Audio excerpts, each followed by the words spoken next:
રાજ્યની 80% બાંધકામ સાઇટો પર એન્જિનિયરો અને સુપરવાઇઝરો લેબર કોડની મૂળભૂત સુવિધાઓથી વંચિત રહ્યા છે.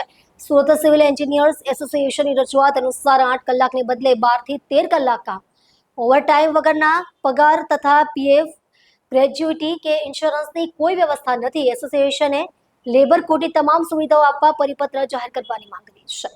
સરકાર દ્વારા તમામ કર્મચારીઓ માટે લેબર એન્ડ એમ્પ્લોયડ કોડ બનાવવામાં આવ્યો છે, જે હેઠળ 8 કલાકની કામગીરી, અઠવાડિયામાં 1 રજા, ઓવરટાઈમના ડબલ વેતન, પ્રોવિડન્ટ ફંડ, ગ્રેજ્યુટી અને અકસ્માતે મૃત્યુ માટે કુટુંબને સહાયની જોગવાઈ છે. આ ઉપરાંત દર મહિનાની 1 થી 7 તારીખ વચ્ચે પગાર ચૂકવવાનો નિયમ છે. જોકે સુરત સિવિલ એન્જિનિયર્સ એસોસિએશનની રજૂઆત અનુસાર રાજ્યની 80% બાંધકામ સાઇટો પર એન્જિનિયરો અને સુપરવાઇઝરોને આ તમામ સુવિધાઓથી વંચિત રાખવામાં આવે છે. તેમની પાસેથી 8 કલાકને બદલે 12-13 કલાક કામ લેવાય છે. ઓવરટાઈમનું વેતન આપવામાં આવતું નથી, તેમજ પ્રોવિડન્ટ ફંડ, ગ્રેજ્યુટી કે મેડિકલ કે લાઈફ ઇન્સ્યોરન્સની કોઈ વ્યવસ્થા નથી. હાઈ રિસ્ક કેટેગરીના કાર્યસ્થળે અકસ્માત અને જીવલેણ જોખમ વધુ હોય છે. એસોસિએશને નવા લેબર કોડ હેઠળ મળવાપાત્ર તમામ સુવિધાઓ આપવા અને તે માટે પરિપત્ર જાહેર કરવાની માંગ કરી છે.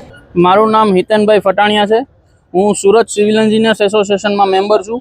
હવે અમારા સુરત સિવિલ એન્જિનિયર્સ એસોસિએશનના બધા એન્જિનિયર મિત્રો ભેગા થઈને કલેક્ટરશ્રીને આવેદનપત્ર આપવા આવ્યા છીએ કે એન્જિનિયરોનું સાઇટ પર કોન્ટ્રાક્ટર કંપનીઓ દ્વારા અને બિલ્ડર કંપનીઓ દ્વારા જે પણ શોષણ થાય છે એ શોષણને અટકાવવા માટે અમે રજૂઆત લઈને આવ્યા છીએ.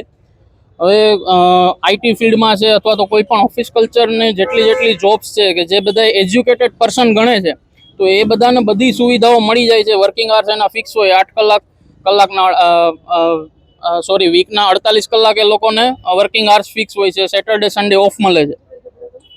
તો આ બધી માંગણીઓ છે એ સિવિલ એન્જિનિયરોને શું કામ નથી મળતી? સિવિલ એન્જિનિયર પણ એજ્યુકેટેડ યુથ જ છે દેશનો. વિધાઉટ સિવિલ એન્જિનિયર કોઈ પણ નિર્માણ કાર્ય શક્ય નથી.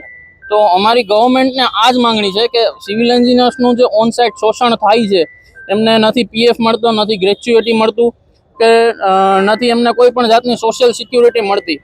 સોશિયલ સિક્યુરિટીમાં આવી જાય છે, ઇન્સ્યોરન્સ એમને નથી મળતું, કોઈ પણ જાનહાનિ થાય છે અથવા તો સાઇટ પર કંઈ દુર્ઘટના થાય છે તો એમને કોઈ પણ જાતની મેડિકલ સુવિધાઓ મળતી નથી ઓન સાઇટ. અને અમુક લેબર અને બિલ્ડર કંપનીઓ તો એવી છે કે એન્જિનિયર્સને લાગી જાય છે ને તો પોલીસ કેસ થવાના ડરથી એમને ફર્સ્ટ એડ સુવિધા પણ નથી આપવામાં આવતી. અત્યારે કોને રજૂઆત કરવા? અત્યારે અમે લેબર કમિશનર શ્રીને રજૂઆત કરવા આવ્યા છીએ કે ભાઈ આ અમારી આવી માંગણીઓ છે. સોશિયલ સિક્યુરિટીની છે, વર્કિંગ આર્સની છે, સેટરડે સન્ડે ઓફ છે. અમારે સેટરડે ઓફ તો ચાલો હજી જોયું જાય કે કામના કલાકો એડજસ્ટ કરીને આપણે લઈ લઈએ, પણ even Sunday of, weekly of પણ મળતું નથી એન્જિનિયર્સને. અને સિવિલ એન્જિનિયર્સ એટલી હાઈ રિસ્ક જોબ છે કે એમાં માણસને રિકવર થતાં ટાઈમ લાગે. એટલીસ્ટ વીકલી ઓફ તો મળવું જ જોઈએ. તો આ જ અમારી માંગણીઓ છે.